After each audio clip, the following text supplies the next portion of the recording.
faz afirmação falsa sobre as condições econômicas da sociedade ou oculta fraudulentamente, no todo ou em parte, fatos relativos a ela. É o que a gente está falando. Tá?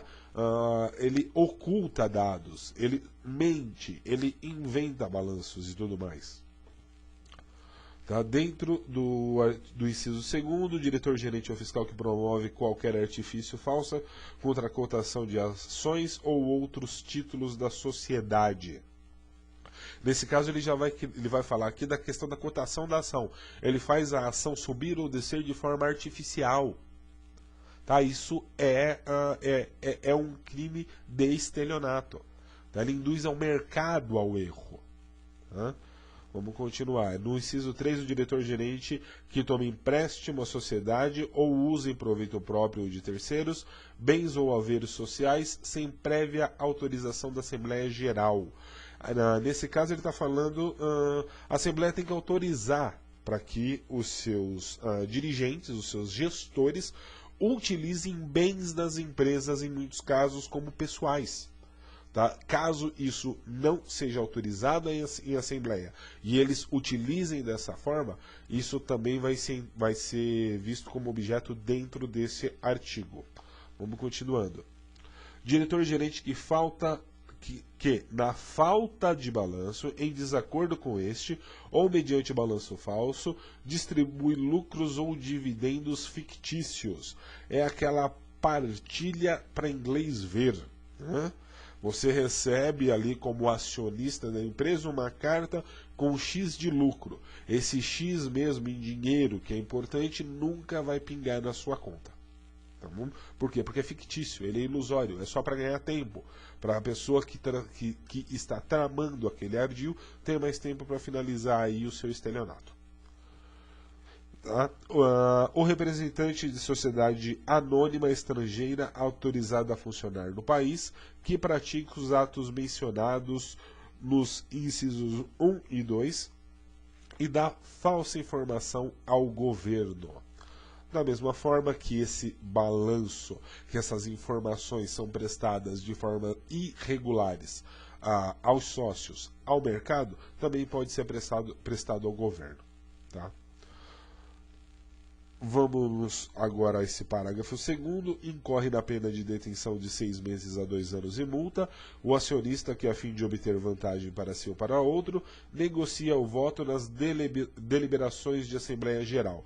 Não se pode vender o voto. Vender o voto, você está fraudando. Uma assembleia de uma empresa, ela visa o quê? Dar um tom democrático a uma decisão de uma empresa que é uma sociedade. Ou seja, todos os sócios votarão, cada um tem o seu peso, e a partir daí vai ser decidido determinadas coisas. Se um desses sócios, desses representantes, comercializa o seu voto, ele está de alguma forma cometendo estelionato. Tá bom? Vamos seguir. Aqui a gente tem agora o artigo 178. Tá? Ele vai falar da emissão irregular de conhecimento de depósito ou warrant. O artigo 178, emitir conhecimento de depósito ou warrant em desacordo com disposição legal. Pena reclusão de 1 a 4 anos e multa. Pô, lindo, Flavião. Ó, show de bola. Entendi tudo, só não sei o que é o warrant. Não é só você não, muita gente não sabe. Na tela. É um documento que prova a propriedade da mercadoria e quando acompanhado do certificado de depósito, assume valor próprio, uma vez que a mercadoria é penhor do título e pode ser negociado. No mercado de capitais, o warrant é o documento que garante aos acionistas que, no prazo fixado, poderão adquirir certo número de ações adicionais a preço determinado. Ou seja, ele é um documento que representa o bem e o seu valor. E no mercado de capitais, a gente ouve muito falar na Bolsa de Mercados e Futuros, é um documento que ele fixa o preço, fixa o objeto para uma data futura. Tá? Isso é um warrant. Tá? Falsificou o warrant, falsificação de warrant é estelionato. Não tem o que se falar. É meio óbvio. Tá? O problema é que a gente não sabe o que é essa figura do warrant. Mas é um contrato, é uma representação tá, de uma mercadoria, principalmente na questão de mercados e futuros, para uma negociação futura, onde ele vai estimar prazos, valores, quanto você vai pegar em determinada data e tudo mais. Tá bom? Vamos dar mais uma olhadinha, a gente já está finalizando. Temos aqui a fraude de execução, tá, que é o artigo 179, fraudar a execução alienando, desviando, destruindo ou danificando bens ou simulando dívidas, detenção de 6 meses a 2 anos ou multa, e o parágrafo único diz que somente se procede mediante queixa.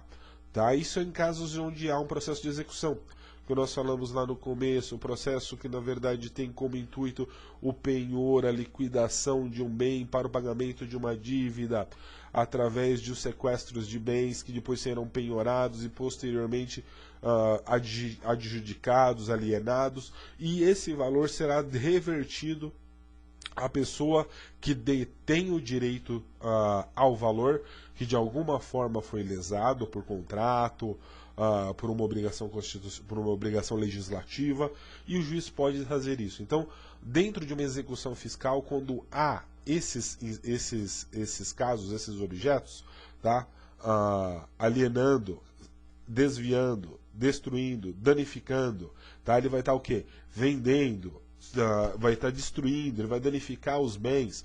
Tem muito em casos de marido e mulher, separação, onde o marido e a mulher vão se separar e um dos dois fica com o bem, fica com um quadro. E o outro, quem fica com o quadro, sabe que vai perder e simplesmente por isso vai lá e danifica esse quadro.